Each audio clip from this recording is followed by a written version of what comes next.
ये उत्तर प्रदेश जो खुशहाली का प्रदेश बनना था, उत्तर प्रदेश जो उत्तम प्रदेश कहलाया जाना चाहिए था, आज हत्या प्रदेश कही जा रही है। हत्याएं लगातार हो रही हैं और राजधानी में देखिए कैसे हत्या हो रही है। किसी ने गाड़ी से चेज किया और स्कूटी वालों को मार दिया, किसी ने बेटी को मार दिया। सुल्तानपुर की घटना है, देखिए कैसे बेटी को मार दिया। अगर आंकड़े निकालें और सरकार खुद अपने आंकड़े अगर सामने रखे जनता के, आज लूटपाट बढ़ी है, बलात्कार की बहनों और बेटियों के साथ घटनाएं बढ़ी हैं, हत्या की घटना बढ़ी है, व्यापारियों की घटना बढ़ी है उनकी हत्या होने की। आखिरकार उत्तर प्रदेश की कानून व्यवस्था है कहाँ? और इसीलिए हम कह रहे हैं कि ये उत्तर प्रदेश जो उत्तम प्रदेश बन रहा था, जिसमें मेट्रो आ रही थी, रिवर फ्रंट था, जहाँ पर एक्सप्रेस वे बन रहा था, वहाँ पर हत्याएं हो रही हैं।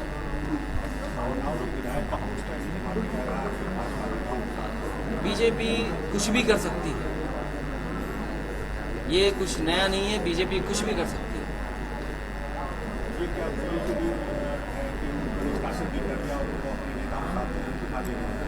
बीजेपी किसी सीमा तक जा सकती है। सर, कोटे में कोटा बढ़ाने की बात है, 3 डिवाइड करेंगे तो कोटे को अति पिछड़ा अति दलित करेंगे। मुझे कोई जानकारी नहीं है, लेकिन मुझे जानकारी ये करनी है, क्या देश जनगणना फिर करने जा रहा है? और अगर जनगणना करने जा रहा है तो तमाम जातियां जिनको कोई पूछ नहीं रहा है, उनकी कम से कम गिनती हो जाए। सर, छत्तीसगढ़ में जिस तरह से 73।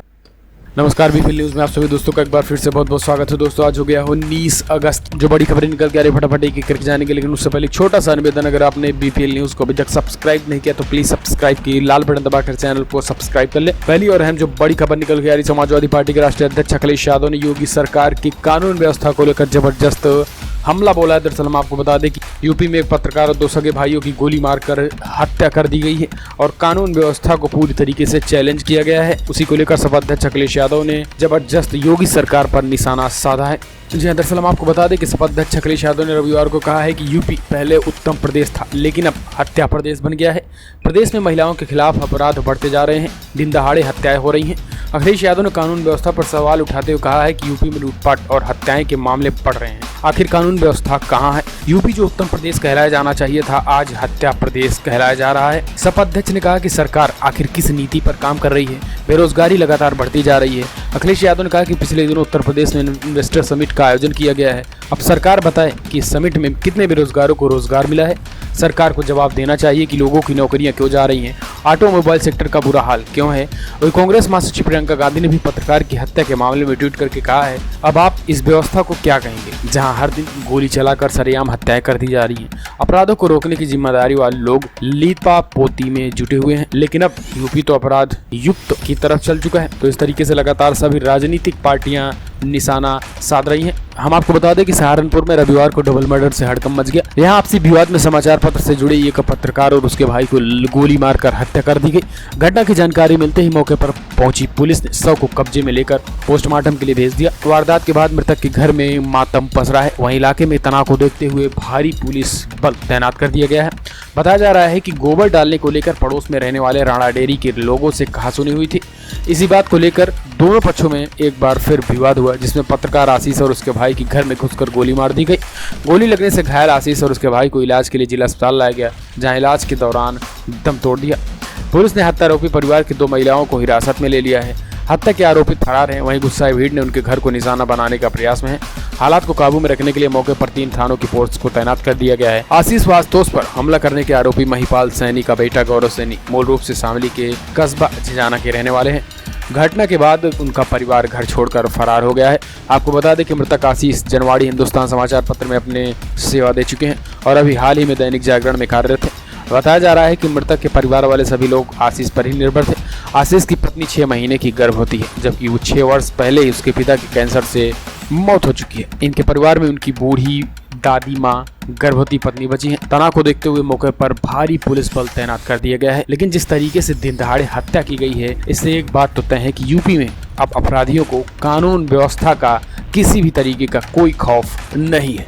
और इसी को लेकर सपा अध्यक्ष अखिलेश यादव समेत तमाम विपक्षी पार्टियां जबरदस्त तरीके से योगी सरकार पर निशाना साधे हैं। फिलहाल हम चलते हैं अगली बड़ी खबर की तरफ से, जो कि निकल के आ रही है। बसपा सुप्रीमो मायावती ने कहा है कि अब भारतीय जनता पार्टी की सरकार अभियान चलाकर आरक्षण कोटे को खाली पद को भरा जाए। दरअसल बसपा सुप्रीमो मायावती ने केंद्र सरकार से नौकरियों में आरक्षण कोटे के खाली पदों को विशेष अभियान चलाकर भरने की मांग की है। पूर्व मुख्यमंत्री मायावती ने एक ट्वीट में कहा कि देश में खासकर अनुसूचित जाति, जनजाति, अन्य पिछड़ा वर्ग तथा अगड़ी जातियों के करोड़ों गरीबों की आर्थिक हालात काफी खराब बनी हुई है। इस बारे में केंद्र तथा राज्य सरकारों से मांग है कि वे इन पीड़ित तथा उपेक्षित वर्गों पर विशेष ध्यान दें तथा गरीबी उन्मूलन आदि योजनाओं का सही लाभ उन्हें उपलब्ध कराएं। उन्होंने कहा है कि केंद्र तथा सभी राज्य सरकारों से भी मांग की है कि इन वर्गों के लिए सरकारी नौकरियों में आरक्षण कोटे के खाली लाखों पदों को विशेष अभियान चलाकर पूरा करे, ताकि उनकी आर्थिक स्थिति में थोड़ा सुधार आ सके। देश हित में भी ये सब कदम उठाने की जरूरत है। तो बसपा सुप्रीमो मायावती ने एक बार फिर से आरक्षण के कोटे को भरने की वकालत की है। फिलहाल हम चलते हैं अगली बड़ी खबर की तरफ से, जो कि निकल के आ रही है अयोध्या से, जहां पर हलचल तेज हो गई है। राम मंदिर को लेकर अब पत्थर तराशने का काम तेजी से चल रहा है और हाल फिलहाल में सैकड़ों टन पत्थर आए हैं, जिसमें सैकड़ों लोग काम करने में जुटे हैं। जी हाँ, अयोध्या विवाद पर सुप्रीम कोर्ट में सुनवाई तेज हो गई है। इस बीच विश्व हिंदू परिषद बीजेपी ने भी कारसेवकपुरम में राम मंदिर निर्माण के लिए पत्थर तराशने का भी काम तेजी से शुरू कर दिया है। न्यूज एजेंसी ANI के मुताबिक पत्थर तराशने के काम को जल्द पूरा करने के लिए राजस्थान से कारीगरों को लेकर आया गया है। अयोध्या में राम मंदिर को लेकर चल रही हलचल के बारे में जानकारी देते हुए विश्व हिंदू परिषद के प्रवक्ता शरद शर्मा ने बताया कि यह फैसला अयोध्या विवाद मामले के दिन प्रतिदिन सुनवाई के सुप्रीम कोर्ट के फैसले के बाद लिया गया है। उन्होंने आगे बताया है कि वर्तमान में कारीगरों की कमी के कारण कार्यशाला में पत्थर को तराशने का काम भी चल रहा है। हालांकि 20 से 22 कारीगर नक्काशीदार स्लैबों की सफाई में लगे हुए हैं। स्लैबों पर सालों से धूल की परत जमी हुई है। कार्यशाला में रखे पत्थर के स्लैब और प्रस्तावित मंदिरों के लिए रखे गए खंभों को भी चमकाने का काम किया जा रहा है।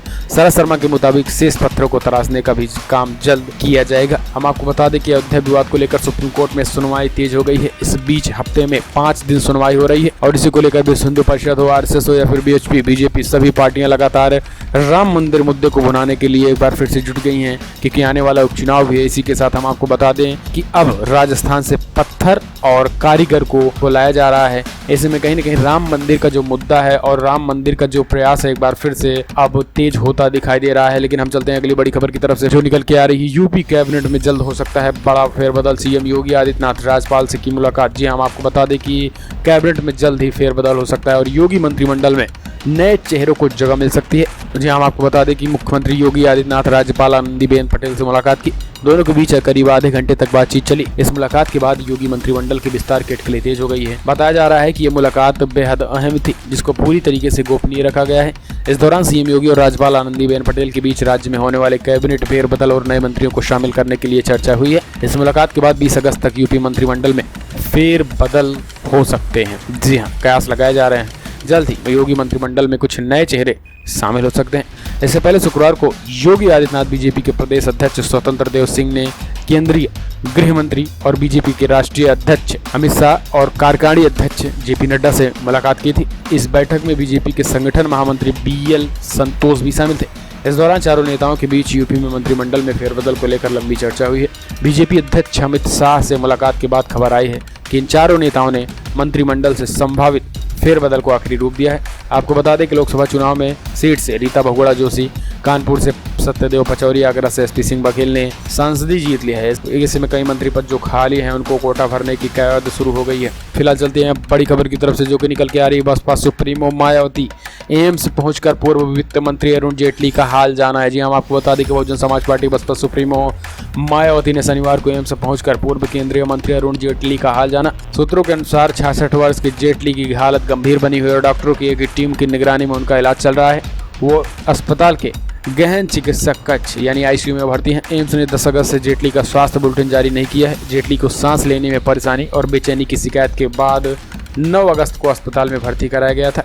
उत्तर प्रदेश की पूर्व मुख्यमंत्री मायावती ने ट्वीट किया कि भाजपा के वरिष्ठ नेता, पूर्व रक्षा मंत्री और वित्त मंत्री अरुण जेटली का हाल जानने एम्स गई हैं। उनके परिवार के सदस्यों से मिलकर उनको शीघ्र स्वास्थ्य होने की कामना की है।